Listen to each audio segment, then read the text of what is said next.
राजनीतिक बगावत के बाद अब कांग्रेस सांसद इमरान मसूद के परिवार की पारिवारिक कलह चौराहों पर आ गई है। दरअसल इमरान मसूद के दामाद शायान के समाजवादी पार्टी में शामिल होते ही परिवार में रार बढ़ गई है। इमरान मसूद के भतीजे हमजा मसूद ने फेसबुक लाइव आकर गंभीर आरोप लगाए हैं और आरोप है कि शायान और उनके परिवार में इमरान मसूद की बेटी के साथ मारपीट की, गाली गलौज की और उन्हें 1 साल के मासूम बच्चे के साथ घर से बाहर निकाल दिया।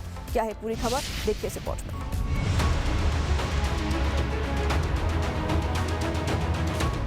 और आप अगर अखिलेश जी पर ही अटैक कर रहे हैं तो उसका मतलब तो ये है कि आप सीधे सीधे बीजेपी को फायदा पहुंचाना चाहते हैं। बहन की जो गाली देता है उसे आप पार्टी ज्वाइन कराकर छाती ठोक रहे हैं अपनी। राजनीतिक मतभेद जब निजी दुश्मनी में बदल जाए तो रिश्ते कैसे तार तार होते हैं, इसका नजारा सहारनपुर में देखने को मिल रहा है।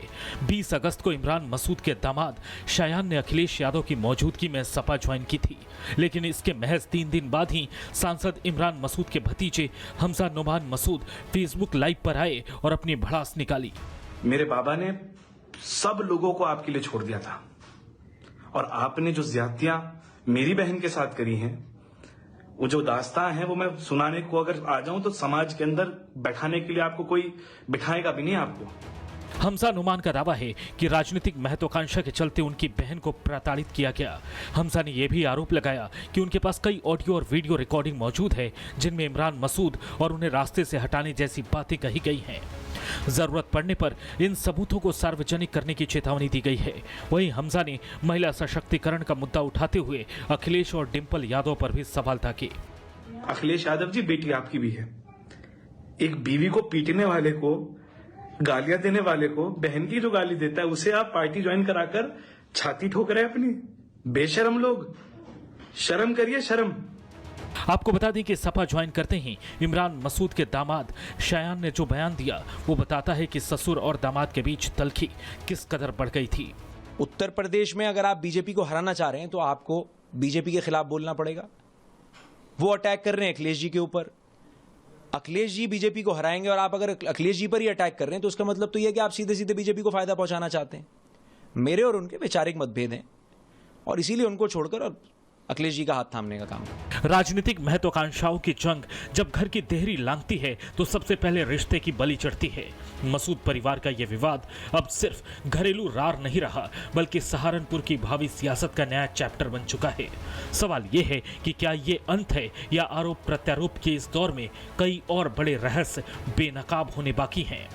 Bureau report, Republic Bharat.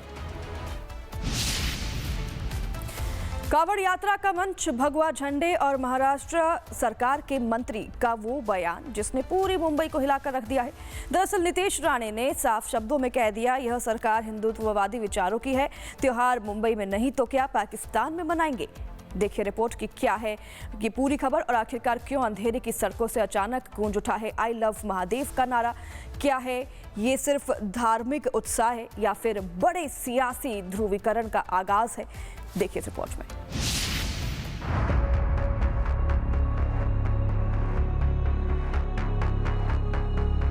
ये जो भूमि है ये महादेव की भूमि है। मुंबई के अंधेरी में कांवड़ यात्रा के मंच से राजनीतिक सरगर्मी तेज हो गई है। राज्य के मंत्री नीतीश राणे ने एक बड़ा बयान देते हुए कहा कि ये देश हिंदू राष्ट्र है और मुंबई महाराष्ट्र महादेव की भूमि है। ये हमारा देश, ये एक हिंदू राष्ट्र है। हमारा महाराष्ट्र है, हमारी मुंबई ये महादेव की भूमि है। मुंबई के अंधेरी में इस बार कांवड़ यात्रा का स्वरूप बेहद भव्य नजर आया। हिंदू रक्षक सेना की तरफ से आयोजित इस कार्यक्रम में पहुंचे मंत्री नीतीश राणे ने कहा, पहले ये यात्रा छोटे स्तर पर होती थी लेकिन अब इसे बड़े पैमाने पर आयोजित किया जा रहा है। ये हिंदुत्ववादी विचारों वाली सरकार है। हम यहाँ त्योहार नहीं मनाएंगे तो क्या पाकिस्तान में जाकर मनाएंगे। आज सभी भगवाधारी सत्ता और मंत्रालय में बैठे हैं। मुंबई में आई लव मोहम्मद नहीं बल्कि आई लव महादेव ही चलेगा। ये हमारे मुंबई में आई लव मोहम्मद नहीं चलेगा, ये आई लव महादेव ही चलेगा। नीतीश राणे लगातार आक्रामक बयानों के जरिए खुद को महायुति सरकार के सबसे मुखर हिंदुत्ववादी चेहरे के रूप में स्थापित करने की कोशिश में रहते हैं, ताकि पार्टी और संगठन में उनका सियासी वजन बना रहे। और कांवड़ यात्रा के धार्मिक मंच से आए इन बयानों ने साफ कर दिया है कि आने वाले दिनों में हिंदुत्व और पहचान का ये मुद्दा मुंबई के सियासी पारी को और बढ़ाने वाला है। Bureau report, Republic Bharat.